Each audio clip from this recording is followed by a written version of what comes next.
جیسے نبی کے لیے جناب زہرا عزیز، ویسے سید الشہداء کے لیے جناب سکینہ عزیز۔ آپ نے دیکھا نبی جنگ پر جاتے تو سب سے آخر میں جناب زہرا سے جدا ہوتے، جب جنگ سے واپس آتے سب سے پہلے زہرا کے پاس جاتے۔ کہ حسین جب بھی جاتے تو اپنی بیٹی سکینہ سے محبت کرتے۔ جب کسی نے پوچھا سکینہ سے کتنی محبت کرتے ہیں تو خود سید الشہداء نے فرمایا، جو شعر امام سے منسوب ہے، امام کہتے ہیں میں وہ گھر کو پسند کرتا ہوں جس میں سکینہ اور رباب ہو۔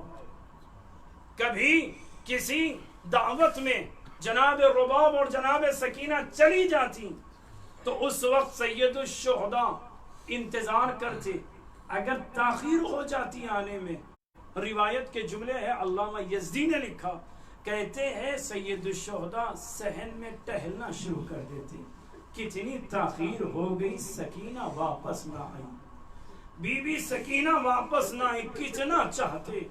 عزیزو بعض علماء اعلام نے لکھا لفظ سکینہ حقیقی نام نہیں ہے بلکہ صفت ہے، حقیقی نام یا فاطمہ ہے یا امینہ، مختلف نام بیان کیے گئے، لیکن لفظ فاطمہ اگر سمجھ لیا جائے تو عزیزو جناب سکینہ کے مرثیے بھی سمجھ میں آئیں گے۔ جو توفیق اللہ نے دی کہ بیٹی کے ذریعے سے تقرب الہی حاصل کر لو، آج واقعی طور سے کبھی اور آپ اور ہم قبر امام پر جاتے ہیں، اہل بیت کے حضور حاضر ہوتے ہیں تو پرسے میں کیا کہتے ہیں؟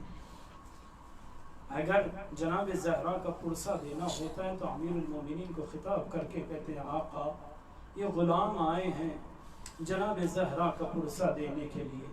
اگر کریل جوان علی اکبر کا پرسہ ہو تو جناب ام لیلہ یا جناب زینب یا جناب سید الشہداء کو پرسہ دیتے ہیں، ہر کسی کو مختلف پرسہ دیتے ہیں، ایک مصیبت کا ذکر کرتے ہیں، لیکن عزیزو زبان قاصر ہے، اس لیے کہ جب کبھی پرسہ دینے جاتے ہیں تو ہم کوئی ایک صفت کا پرسہ دیتے ہیں، کوئی ایک بات اور ایک روایت یا مصیبت کو سہارا بناتے ہیں۔ کہا کیسے؟ کہا جب نبی کا پرسہ دینے جاتے ہیں تو واقعی طور سے نبی کی بے چینی کا ذکر کرتے ہیں، اگر علی کا پرسہ دینے جاتے ہیں تو زخمی سر کا پرسہ دیتے ہیں، اگر جناب زہرا کا پرسہ دینا چاہتے ہیں تو ٹوٹی ہوئی پسلیوں کا یا چلے ہوئے دروازے کا پرسہ دیتے ہیں، اگر امام حسن کا پرسہ دیتے ہیں تو تشت کا پرسہ دیتے ہیں جس میں جگر کے ٹکڑے کٹ کٹ کے گر رہے تھے، اگر حسین کا پرسہ دیتے ہیں سوکھے گلے کا پرسہ دیتے ہیں، غربت کا پرسہ دیتے ہیں، کڑیل جوان کا دیتے ہیں تو سینے میں برچی کی علی کا پرسہ دیتے ہیں، علی اصغر کا پرسہ دیتے ہیں تو گلے کا پرسہ دیتے ہیں، بازوں کا عباس کا پرسہ دیتے ہیں۔ ہر مصیبت سے کسی کو یاد کیا جاتا، اگر ہم جا کر امام حسین کی خدمت میں پرسہ دے، حسین آپ کو اس بی بی کا پرسہ جس کا جنازہ اندھیرے میں اٹھا تو یہ پرسہ کس کا ہوگا نہیں معلوم، کیا حسین کی ماں زہرا کا ہوگا جو مدینے میں علی نے اٹھایا تھا، یا زندان میں سجاد نے سکینہ کا اٹھایا؟ اگر ہم کہیں آقا اس بی بی کا پرسہ جس نے کہا تھا مجھے اپنے پیرہن میں دفن کرنا تو ہم فاطمہ کا پرسہ سمجھے، یا اس بی بی کا جس کا دامن جلا ہوا تھا؟ اللہ بڑی مصیبت ہے عزیزو۔ اگر ہم کہیں آقا حسین آپ کو پرسہ دربار کا تو کون سا دربار؟ مدینے کا دربار یا شام کے دربار کا ذکر کریں؟ اللہ اکبر۔ لیکن عزیزو آج جو مناسبت ہے جناب سکینہ کی شہادت کی مناسبت، واقعی طور سے آخری مجلس ہے، بس دو چار جملے مصیبت کے سن لیجئے گا عزیزو۔ وہ یہ کہ جب اہل حرم کو دربار میں لایا گیا. عزیزو چوتھے امام سے کسی نے پوچھا مولا کب تک روئیں گے اور کس مصیبت پر روئیں گے؟ تو سید سجاد نے کہا الشام الشام الشام. کا یہ شام سے مراد کیا ہے؟ تو علماء نے احتمال میں لکھا دربار شام، بازار شام، زندان شام، مختلف تعبیریں پائی گئی ہے. لیکن ایک عالم نے کہا کہ دیکھو یہ واقعہ میں عرض کرنے سے پہلے ذکر کر دوں، ابراہیم زنجانی رحمت اللہ علیہ کے لیے بھی لکھا گیا ہے اور جو باتیں اس میں موجود ہے ابن حسن نونہروی صاحب نے بھی ذکر کی ہے اپنی کتاب، جو ان کی مجالس کی کتابیں موجود ہے. محافل و مجالس میں بھی اس روایت کو انہوں نے مقتل کے طور پہ پیش کیا. کہ روایت کیا ہے عزیزوں؟ آپ جوار علی علیہ السلام میں بیٹھے ہوئے ہیں.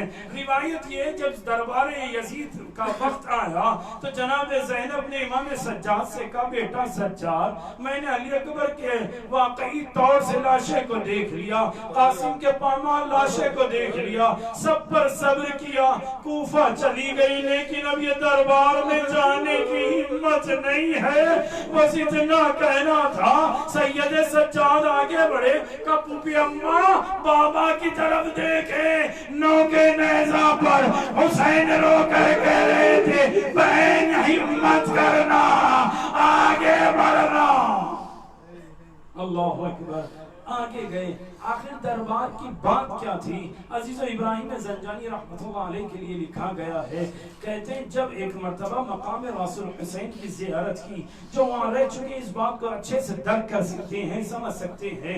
مقام رسول حسین مسجد اموی کے نام سے جو آج مسجد مشہور ہے وہی دربار ہے، اسی کے قریب ایک مقام رسول حسین ہے جہاں امام حسین کا سر رکھا گیا تھا. وہاں پر انہوں نے زیارت کی تو شاگردوں نے کہا آقا چلیں ذرا دربار کے بارے میں بھی بتا دیں. ابراہیم زنجانی آگے بڑھے. جیسے ہی دربار میں داخل ہونے کی باری آئی جہاں قبر یحییٰ رہے وہاں پر آگے بڑھے تو شاگردوں نے کہا یہی وہ جگہ ہے نا آقا جہاں حسین کی بہنوں کو لایا گیا. بس اتنا سننا تھا. ابراہیم زنجانی روتے گئے، غشتاری ہو گیا. شاگردوں نے جگایا آقا جاگ جاؤ. پھر غشتاری ہو گیا، 3 مرتبہ غشتاری ہوا. پھر جب جگایا گیا تو ابراہیم زنجانی سے پوچھا گیا آقا کیا بات ہے؟ تو ہمت کی، آگے بڑھے. کہ بتاؤ اس ستون سے اس مقام تک کتنے قدم کا فاصلہ ہے؟ تو شاگردوں نے طے کر کے بتایا آقا 120 قدم کا فاصلہ ہے. کہ کتنی دیر میں طے کرو گے؟ کہ لمحات و لمحے میں. بس کہا بس یہ یاد رکھ لو ارے تم جلدی جلدی آ گئے لیکن حسین کی بہنیں یہاں پہنچنے میں 2 دن لگ گئے. اللہ اکبر. 2 دن لگ گئے. جب یہ اہل حرم پہنچے تو واقعی طور سے یزید تخت پر بیٹھا تھا. تشت میں کٹا ہوا سر حسین کا رکھا تھا. ملعون نے لکڑی کے ذریعے سے، چھڑی کے ذریعے سے حسین کے لبوں کی توہین کرنا شروع کیا. تو ایک مرتبہ سکینہ نے اپنے بھائی سجاد سے کہا بھائیا یہ میرے بابا کی توہین کر رہا ہے. ایک مرتبہ سید سجاد آگے بڑھے. ارے یزید سے کہا توہین نہ کرنا. جب یزید نے سکینہ کو دیکھا تو کہا یہ کون ہے؟ کہا یہ حسین کی بیٹی ہے جسے حسین بہت چاہتے تھے. کہ اپنے بابا کو بلا لو، اگر تمہاری محبت ہے تو جلا ہوا دامن کی بیٹی بچی نے اٹھایا، شہزادی نے اٹھایا اور آواز دی بابا ارے بیٹی بلا رہی ہے، ارے تشت سے سر اٹھا. اور سکینہ کے قریب آ گیا. سکینہ نے سر حسین لیا، پرسا دیا، بابا سے راز و نیاز کیے. عزیز قید خانے میں وہ نوبت آئی. جناب سکینہ سوتے ہوئے ایک مرتبہ جب خواب میں کیا دیکھا؟ اپنے بابا حسین کو دیکھا. عزیز بس یہیں سے 2-4 جملے سن لیجئے گا. کہا جناب سکینہ نے بابا کو خواب میں دیکھا، نیند سے بیدار ہوئی اور رونے لگی۔ جناب سکینہ نے کہا کیوں روتی ہو؟ کہا میرے بابا کو یاد کرنا ہے، بابا میرے آ گئے ہیں، سب سمجھ گئے کہ یہ آخری شب ہے۔ ایک مرتبہ ہر بی بی رونے لگی، سکینہ تم ہمیں تنہا چھوڑے جا رہے ہو۔ بھائی نے تسلی دی، بہن کو سمجھانا چاہا۔ جب سب گریے کی آوازیں بلند ہو گئی، یزید نے کہا یہ کون رو رہا ہے، یہ کیوں رو رہے ہیں؟ کہا یہ اہل حرم ہے، ارے یہ سر امام حسین کو یاد کر کے رو رہے ہیں، کہا حسین کا سر دے دو۔ ابھی تو بس یہاں سے جملے سنیے گا۔ ادھر سے تشت میں رکھا ہوا یزید نے امام حسین کا سر بھیجا اور اوپر ایک کپڑا اٹھا، کپڑے سے ڈھپا ہوا سر اقدس آیا ہے۔ جب زندان میں لایا گیا، ہر کوئی یہ سمجھ رہا تھا شاید کوئی پیغام ہے، لیکن جیسے ہی کپڑے کو ہٹایا، کٹا ہوا سر دیکھا، سید سجاد نے اپنے بابا کے سر کو سینے سے لگایا، کہا بابا آ گئے، بابا بابا سکینہ یاد کر رہی ہے بابا۔ جناب سکینہ کو لیا، جیسے ہی سر کو لیا، سکینہ نے اپنے چھوٹے چھوٹے ہاتھوں سے اپنے بابا کے سر کو تھاما۔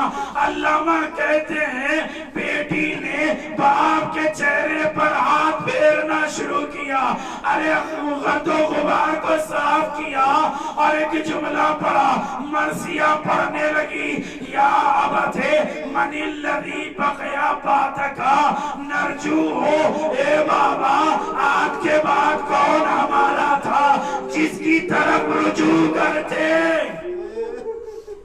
یا ابتھے من الذی لیلیتیم حتی یکبر، اے بابا کون ہے جو یتیموں کو پالتا ہوا بڑا کر دے؟ من الذی ایتمنی علی صغر سنی، اے مارے بابا وہ کون ہے میرے کم سینی میں اس نے مجھے یتیم کر دیا؟ ارے ابھی تک اپنا مرثیہ پڑھا، شاید حسین کی آنکھیں کھلی تھی، جب مرثیہ سنا حسین نے آنکھیں بند کیا ہوگا۔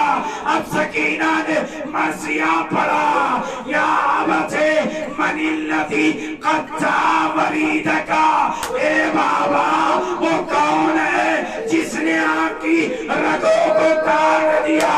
یا ابتھا من الذی خضبکا بدمائک، اے بابا وہ کون ہے جس نے آپ کی ارے لہو کو خون کے ذریعے سے تاریخ میں خضاب کر دی؟ اللہ اکبر۔ مرثیہ پڑھو، ابھی تو بس آخری جملہ، مرثیہ پڑھا، اپنے بابا کو لیا، سینے پر سر رکھا، بی بی لیٹ گئی، کچھ لمحوں کے بعد رونے کی آواز ختم ہو گئی۔ ابھی تو جملہ سن سکتے ہو تو سننا، جملہ یہ ہے شام غریبہ میں اور شام زندان میں بس فرق اتنا ہے، شام غریبہ میں باپ کا سر نہ تھا، پامال سینے پر بیٹی نے سر کو رکھا تھا، اسے شام غریبہ کہتے ہیں۔ اور شام شب زندان چھوڑ، یہ تاریخی زندان اسے کہتے ہیں جہاں پر باپ نے بیٹی کے سینے پر سر رکھا لیکن جسد موجود نہ تھا۔ اللہ اکبر۔